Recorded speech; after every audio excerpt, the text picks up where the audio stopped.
Hello and welcome to my latest video. In this video I'm going to be painting this plastic Mark III Horus Heresy Space Marine, and he's going to be painted in a Death Guard Legion colour scheme.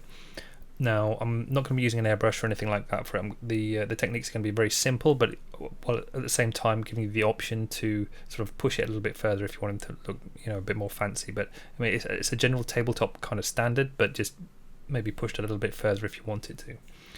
The look that I'm going for is going to be very grimy, very dirty, quite heavily weathered and textured, which is one, I think it's more fun to paint, and also it's a little bit easier, so you don't have to worry about being quite as precise with how you do it. So just to start with, I'm going to be using an Artist Opus dry brush, just like a small dry brush, and we're using some Games Workshop Balor brown paint, and this is watered down on the wet palette. So normally what people do when they dry brush is they'll load up the brush, then rub it off on some kitchen roll or whatever, and they'll have like very dry paint, and then they sort of like use a side to side method, swiping it all over the model, and that will catch the raised areas and it gives it kind of like a dusty sort of appearance. Whereas what I'm going to be doing here is it's sort of like stippling. Well, I mean, it is stippling, but there's different types of stippling with model painting. And this is like a very sort of large, generic over the top, just to fill in the whole model. So it's very messy. It looks kind of awful when you start. What you will notice is that as you apply the paint, while it's wet, it'll leave like quite strong looking little bubbles of paint, and then in between each little dot it'll look a bit darker. But as the paint dries and the water evaporates, the bright spots will become duller as the translucency of the paint allows the primer underneath to show through, so it'll darken down a little bit. But what I find is the easiest way to do this is to start in one section, paint as much as you can see from one angle, then slowly rotate it, and each time you rotate it you keep painting as much as you can see, and by the time you've rotated it all the way around, the paint where you started will have dried, so you can carry on going over with multiple layers. Don't be afraid to really scrunch the brush into some of the hard to reach recess areas. So you've got things like there's the metal trim and the shoulder pads, which are all going to be painted differently, and there's a strong likelihood that you're going to get paint on those while you're doing this method, but you really don't need to worry about that because the paint is so thin as you're applying it.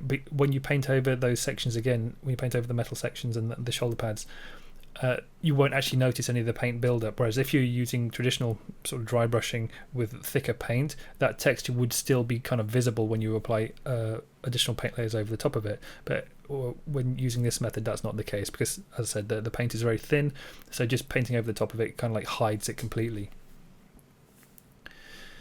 It will take a few coats to get this done. One of the important things when you're applying this is that you try and line the brush up so it hits the model directly. Don't sort of brush anything or hit it from an angle so that the bristles sort of rub down it. You just want to like touch it like a dot. It's always like dotting off the surface. Because otherwise you end up with streaks. This is you're looking for this sort of texture, like the dotty build-up, with lots of layers over and over. Whereas if you sort of any kind of brushing motion creates sort of like a streaking look, which doesn't really work with the texture effect that we're looking for. Another tip would be to really focus on the armor panels themselves when you're doing this dotting. So you kind of you want to get paint sort of like covering as much of the area as you can, but really focus on the armor panels. The next stage is it's going to be the same thing, and we're going to be doing this for 3 colors. So we started with the Balor brown, and once it got to that sort of like sandy color all the way over, and it's got a good covering, but you can still see all the texture marks and everything. So now we're going on to Morghast bone, and we're doing the same thing again, and you can really see with this color how much it's watered down. The large, well, it's a small dry brush, but it's a large brush in general compared to like something you'd normally paint a model with. Because it's so big, it holds a lot of water in it. So even though it's a dry brush, and I should have mentioned this earlier on, I dampened the brush and then dried it on the kitchen towel, but that still means it has a certain element of dampness to it. So even as the paint is watered down around about 50-50 water to paint, because the brush is already damp, it means there's actually it ends up being more watered down than that mix suggests.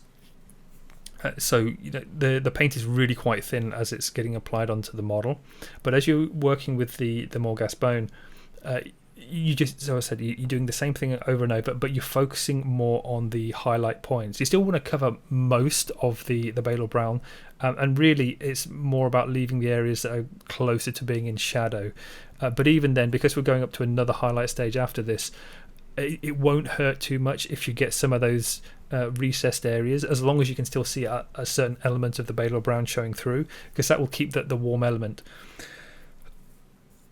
And just the translucency of the paint, even on the sort of the brightest areas, it will allow a certain warm look to it to show through as well. A few people may be wondering why you wouldn't just go straight off with the Morghast bone or the Screaming Skull, even, which is going to be the next colour, and just do lots and lots of layers of that. And the reason is, if you did that, one, the model is going to look a lot cooler. It's going to look messier because there's a massively different tonal contrast between Screaming Skull or Morghast bone and the black primer.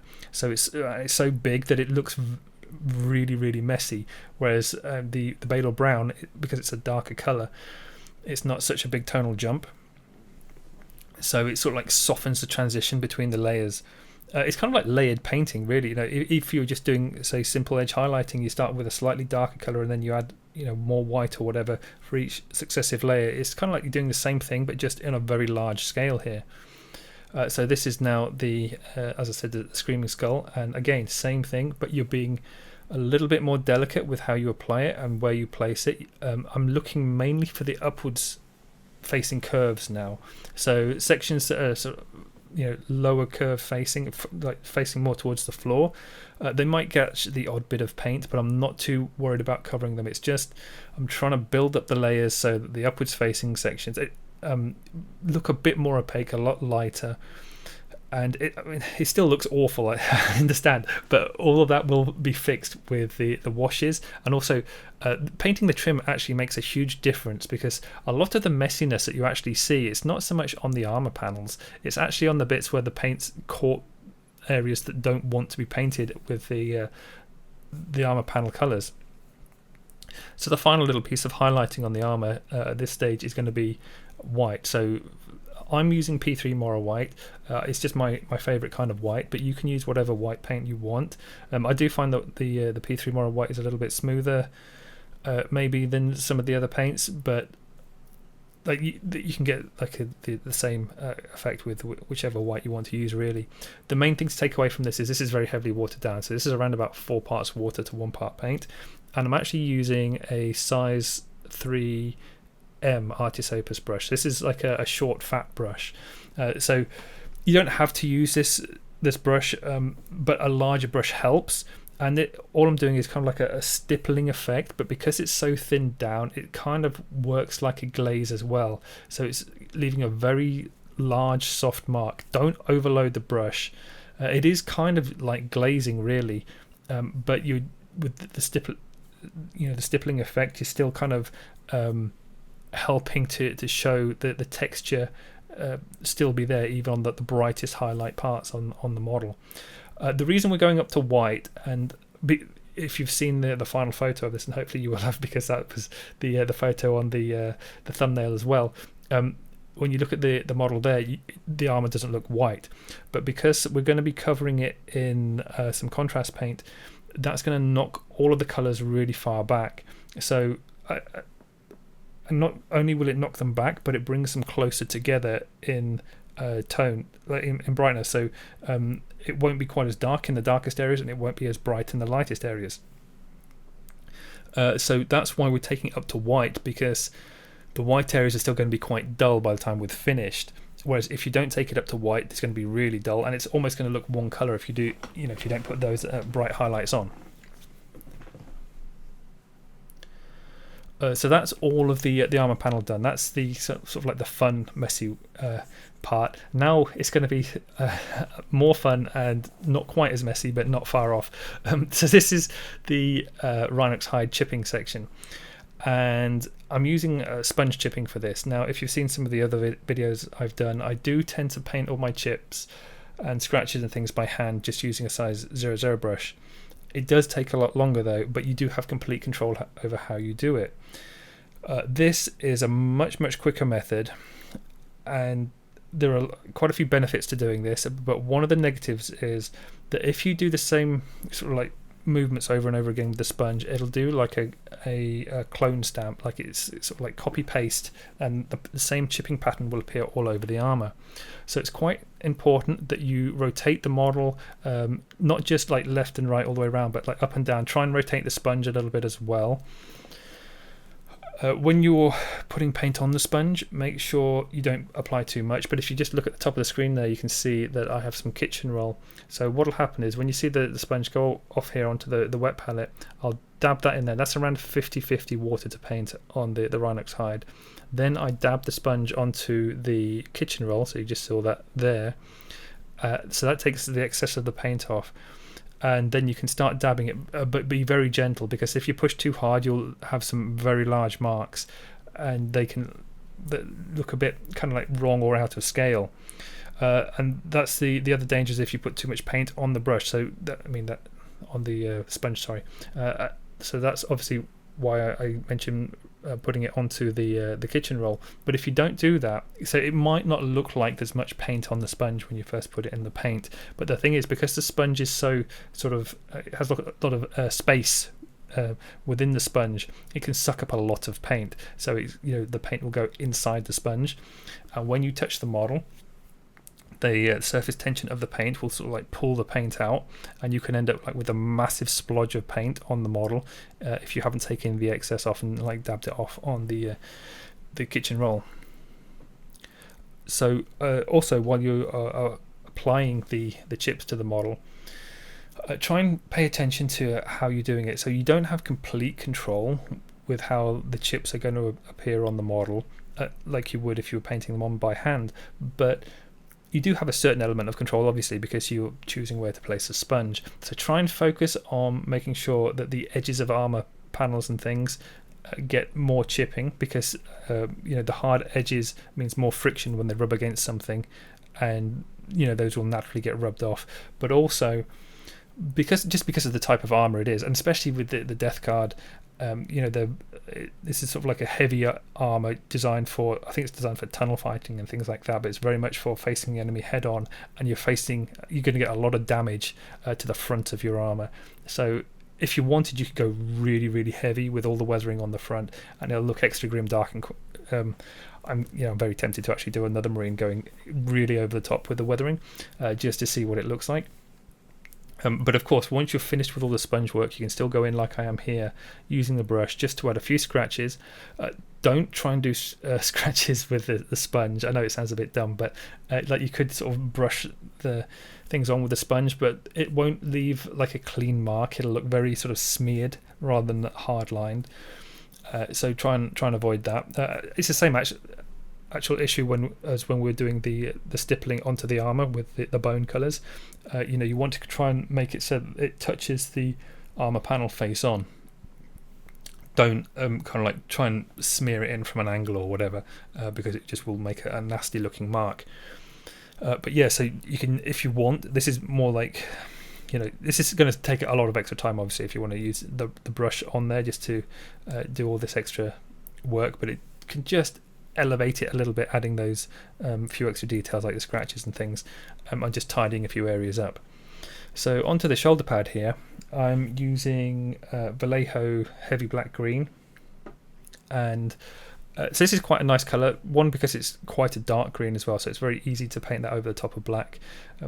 Greens in general are not great to paint with, they don't have really good opacity, so even though this is the Vallejo heavy black, like heavy colours, sorry, they're supposed to have like a better coat, like covering in fewer layers, but you can still kind of see that it's like a fairly translucent layer. And you'll also notice I'm applying this with the short size 3M brush again, and the thing with this is it's going to leave a different effect to how we've painted the texture on the armour, but if you wanted, you could sort of like mask off the shoulder pad and still do the same sort of effect if you want. So lots of stippling with the brush and to layer it up.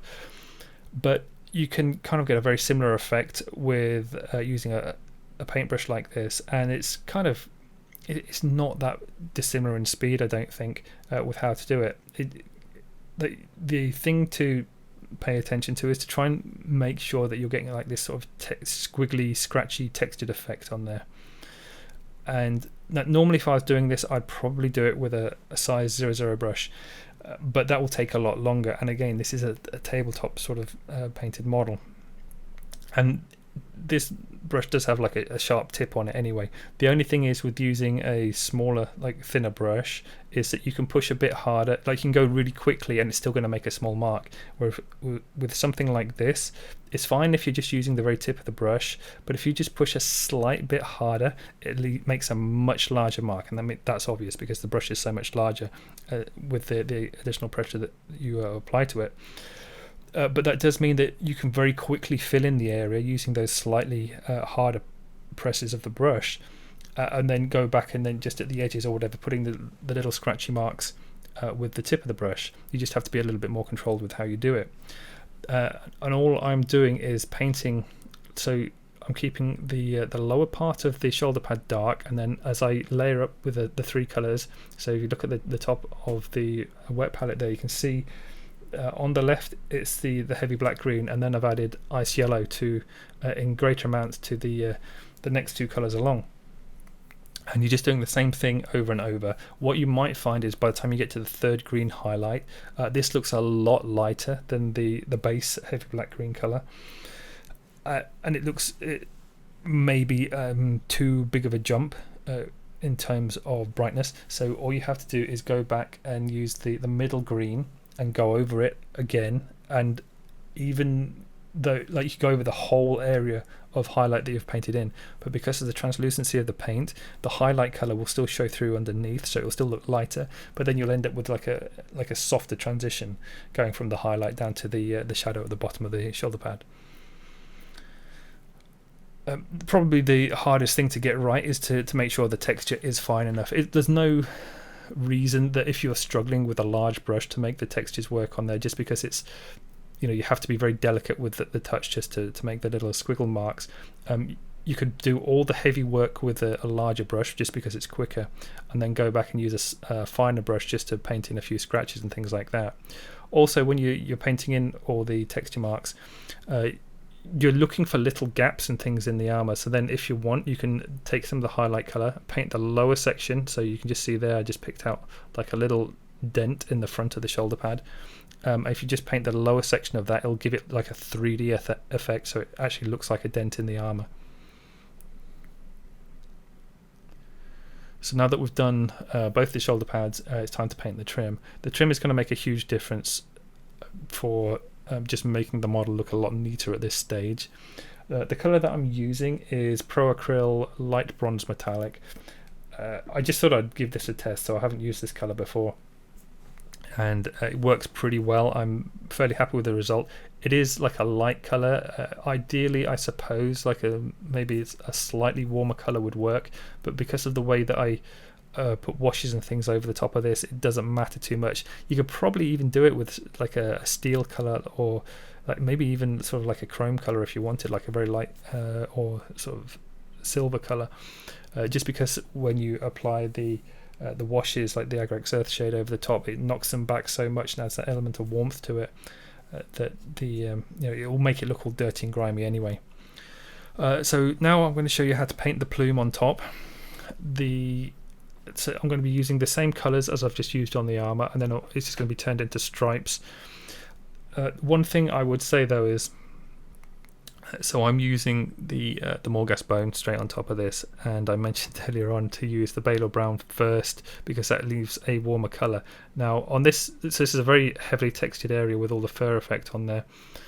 And because there's going to be washes and stuff, and there's just the general size of it and how it's all going to work out with the highlights, you don't need to use the Balor brown because the final result won't be that visible to it. However, the Balor brown will cover the black quicker than the Morghast bone. You can see here as I'm applying the Morghast bone, it runs into the recesses.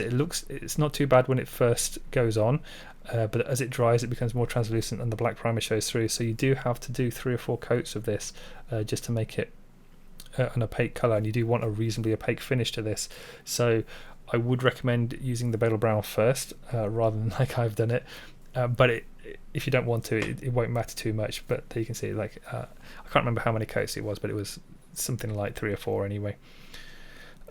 Then once you've done that, you're just going to be painting on some simple stripes. So I'm going back to using the heavy black green. If you paint one in the middle, so these don't have to be perfect, but if you paint one in the middle and then you just sort of like leave a gap and try and mirror them on both sides, sort of as close as you can. The reason I say it doesn't have to be perfect is because the texture effect for the fur, it's not even, and there's like some gaps in it and things like that.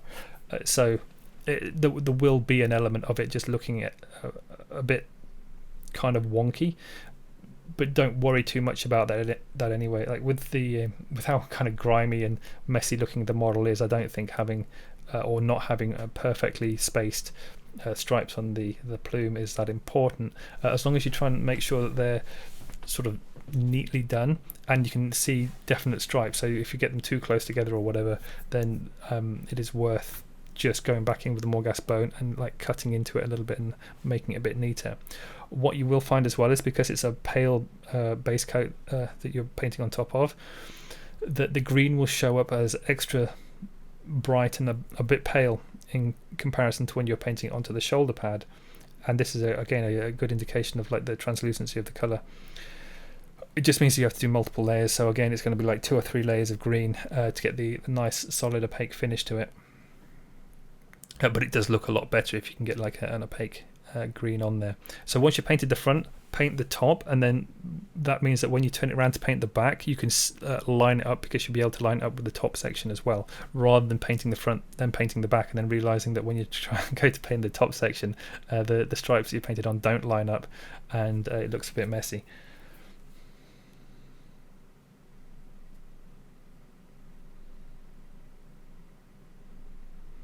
So there I've done a few layers of the green, and now we're going to highlight it. So it's again same process as the armour panel, and all you have to do is just sort of like roughly focus on the sort of strands of fur that have been sculpted on there.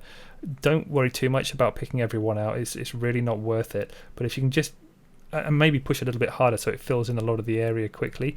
But when there's an obvious recess, so you can see on some of these sections there's kind of like missing bits of fur or whatever, don't paint in those, leave those dark. So when you've done the first section of green, highlight, then you do the same for the bone colour, where so this time we're using Screaming Skull. Don't go all the way to where the metal sort of clasp or whatever, that the little bit that just goes just before where the brush hits the base of the plume. Don't go all the way into the recess, basically leave that in shadow, because otherwise it looks a bit messy again. But also we're going to be putting some, I'll paint the metal sort of little line with the arrows on. That's also going to be given a light coating of the light bronze metallic, and then that'll also be, after that's dry, there'll be a layer of Agrax Earthshade painted on top of that, and that will then run into the recess. So you're going to see that now.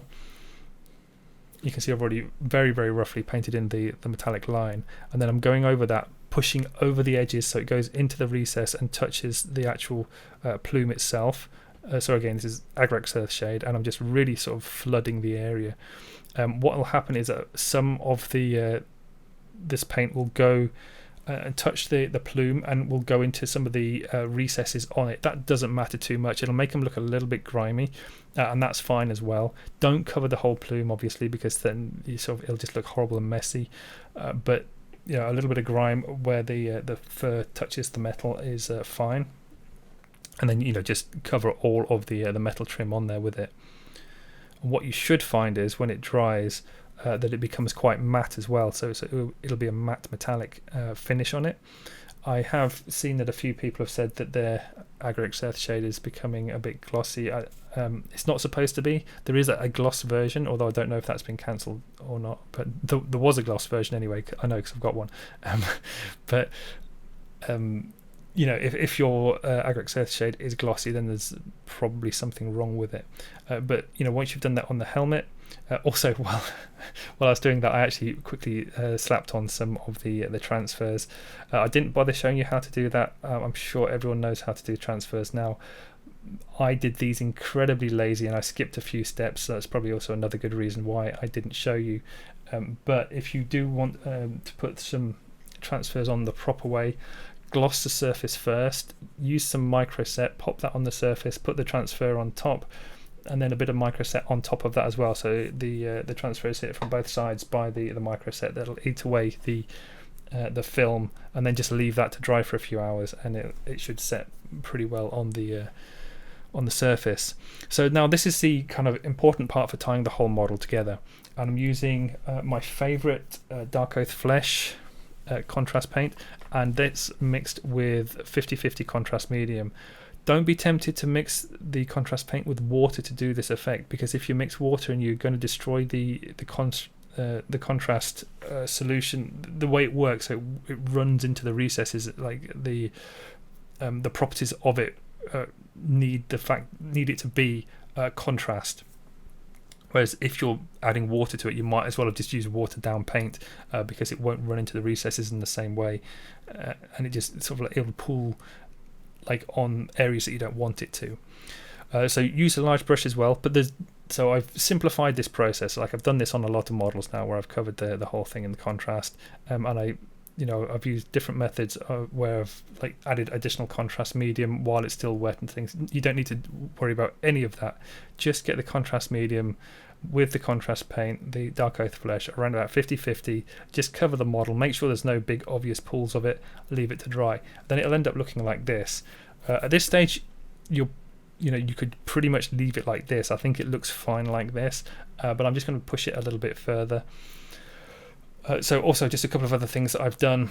The gun, I gave a coat of rich gold, so pro acryl rich gold onto the coils, and then I painted the rest black.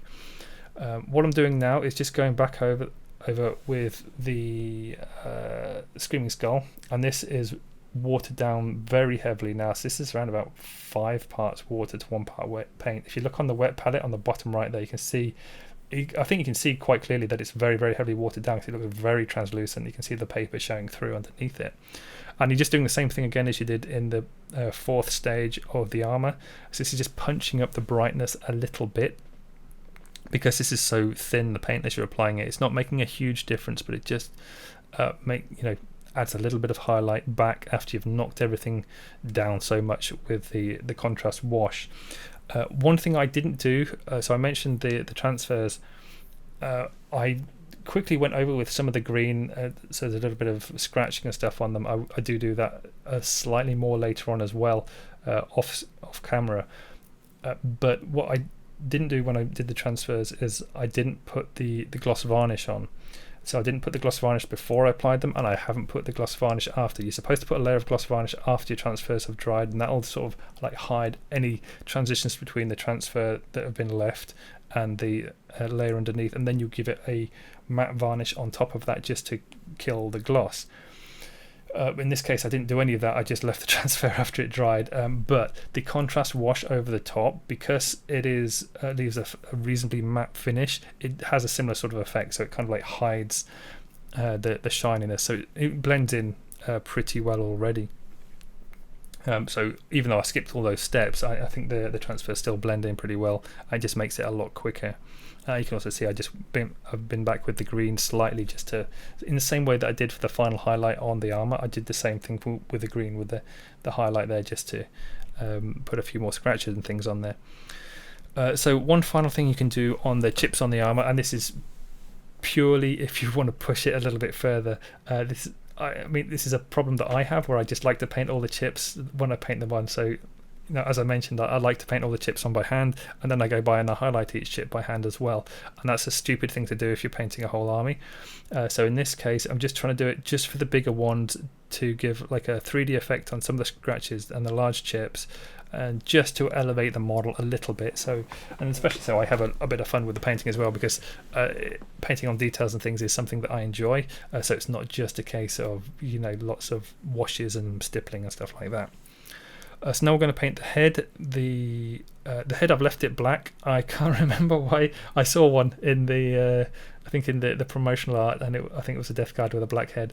I can't. I think they might be Devastator or Heavy Support Marines, but this guy's he's having a black helmet anyway, and it looks quite cool on the model. So all I've done is, so the helmet was black to start with, then I've taken some. I've used Kimera black, from Kimera paints, and then I've added a small amount of white to it to make a very dark grey, and then I sort of like quickly just blocked in some highlights on the helmet there. They'll be quite hard to see in the video, but they are there.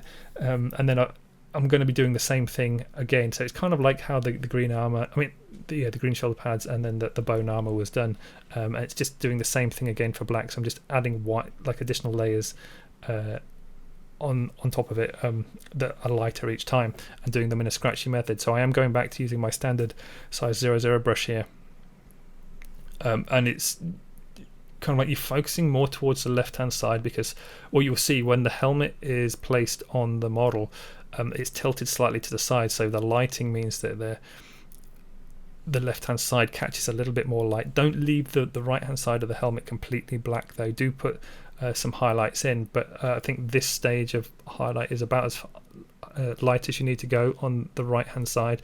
Also, it has like the big sort of holes on the left hand side, so you have to obviously pick out those details, but on the right hand side it's like a flat smooth area, so don't spend too long on it, but just put a little bit of highlight and scratchy marks and things on there, just to sort of fill it in so it doesn't look unpainted.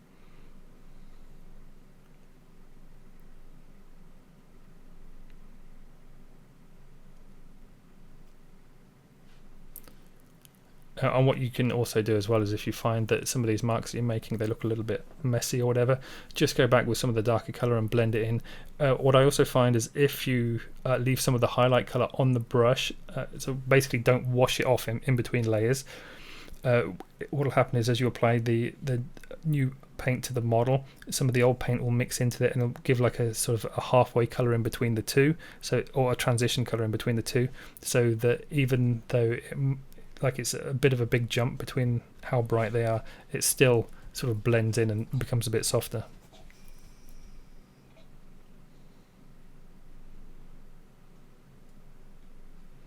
So you can see here I keep adding additional amounts of white paint to the black, just to make a lighter grey each time. This is as light as I'm going to go for the highlights on it, and you can see as I add more highlights to the black area, I'm pushing more towards the front on the forehead, and on more towards the front on the face grill as well, but just picking out some of the edges, especially around the holes. I guess they're like breather holes or something, but just picking out the details of it. So you can see straight away as I apply that's way too bright, so I'm going to have to go back in with too light rather. I'm going to have to go back in with one of the slightly darker colours, sort of blend it all in a little bit better, but you get the general idea. It's this light grey that I'm using, it's more for picking out the edges and just picking out the details and things a little bit.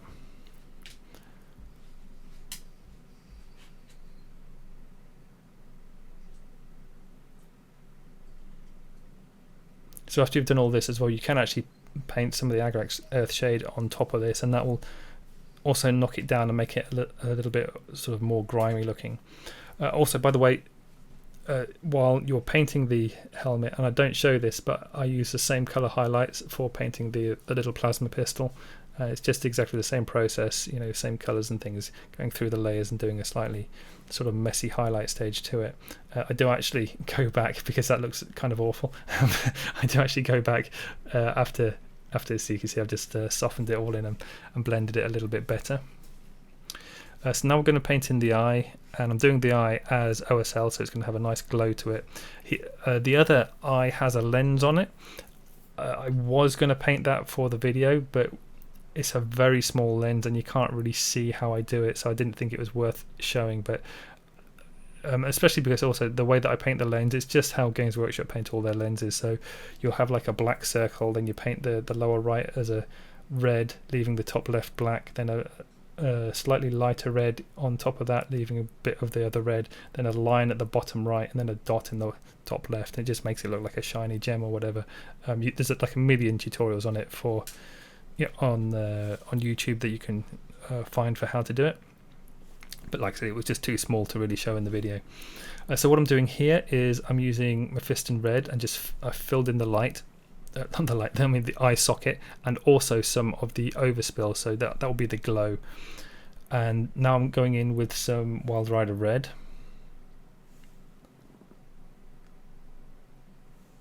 And this mainly, well, I'm not quite going in with Wildrider red yet. I'm just going over the Mephiston red a couple of times. What you will find is as well, because it's black that you're going over, you do need to do multiple coats of the red just to get like a nice opaque strong colour on there, because usually what you find is when you paint the red over the black to start with, while it's wet, it looks really strong and bright and vibrant.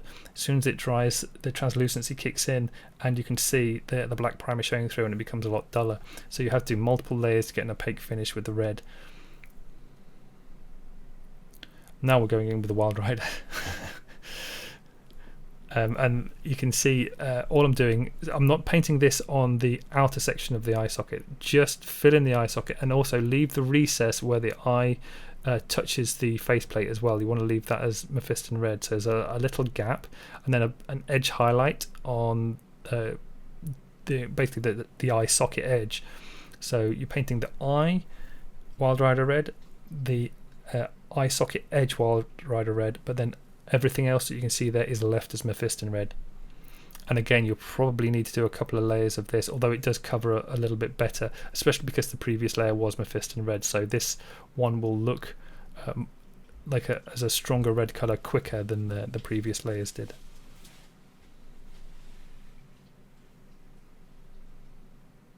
And for this as well, I'm still using my size 00 brush. It's nice and small. You can do this with a larger brush as well, but what I find is when you do it with a larger brush, the tip might be fine, but the fatness of the belly of the brush blocks a lot of the view that you're doing, and if you're not careful, you can catch things like the metal trim that just goes over the eye because it extends a little bit. The brush, a larger brush gets a little bit fatter as it gets closer. Goes up the brush, so you're more likely to catch bits of the model that you don't want to. And even then, I still caught a little bit of the trim there with the smaller brush. But I mean, it can be a bit tricky to paint on camera because you have to hold the model in a way so that the camera can see it, rather than what might be ideal for me to hold it. So I did use some Yriel yellow. I know that's not how you're supposed to pronounce it, but I don't care. That's how it's written on the pot. And then, so if you just fill in the eye again, it's slightly smaller, so you can still see some of the Wildrider red. And then you put white on top of that as well. And then if you want, you can just go back with the Yriel yellow and just touch around the white section just to give like a slight warmth to the glow again. So we're pretty much done now. The final thing that I'm going to do here is go back with the light bronze metallic, and because the trim, like all the metal parts on the model basically, have had two coats of like washes over the top. So remember, the first was Agrax Earthshade, which dulled them down quite a bit, and then the whole model was giving the wash of contrast Darkoath flesh.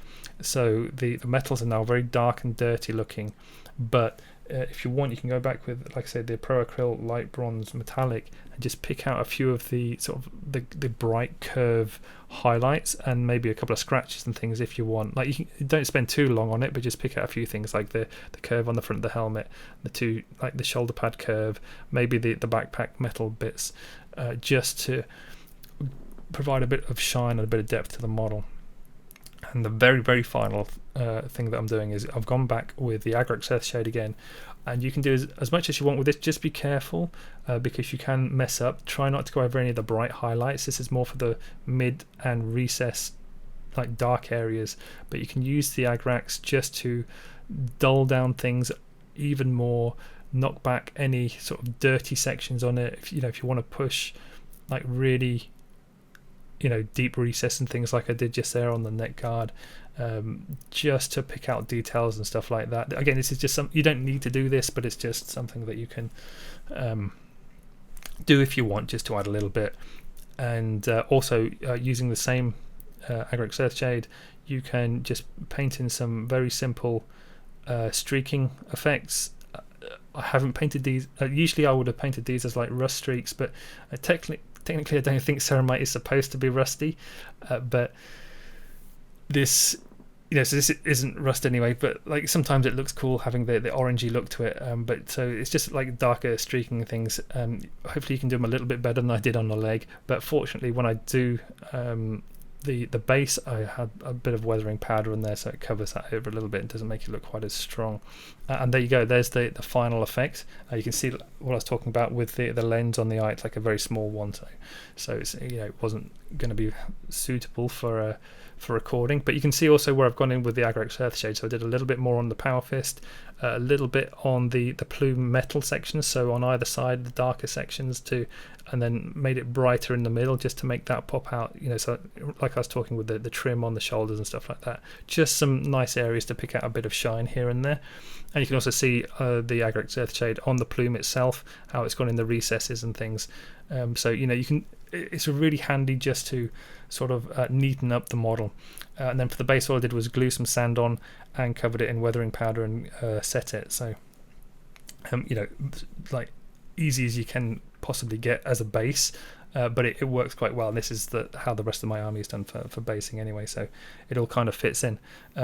And that's it. It's a very simple model that you can push as far as you want to, but I think this looks pretty cool and very effective as a Death Guard Marine. So that's the end of the video. I hope you enjoyed it. Thank you very much for watching. Please don't forget to subscribe. There's always more videos coming. I'm going to be doing some more Heresy videos. Also, my website and my Patreon, they have hundreds and hundreds of hours of tutorials, mainly focused more towards Golden Demon style painting, but there are some other bits as well, some things like Adeptus Titanicus or whatever. So as I said, that's the end of the video. Hope you enjoyed it. Thank you very much for watching, and I'll see you next time.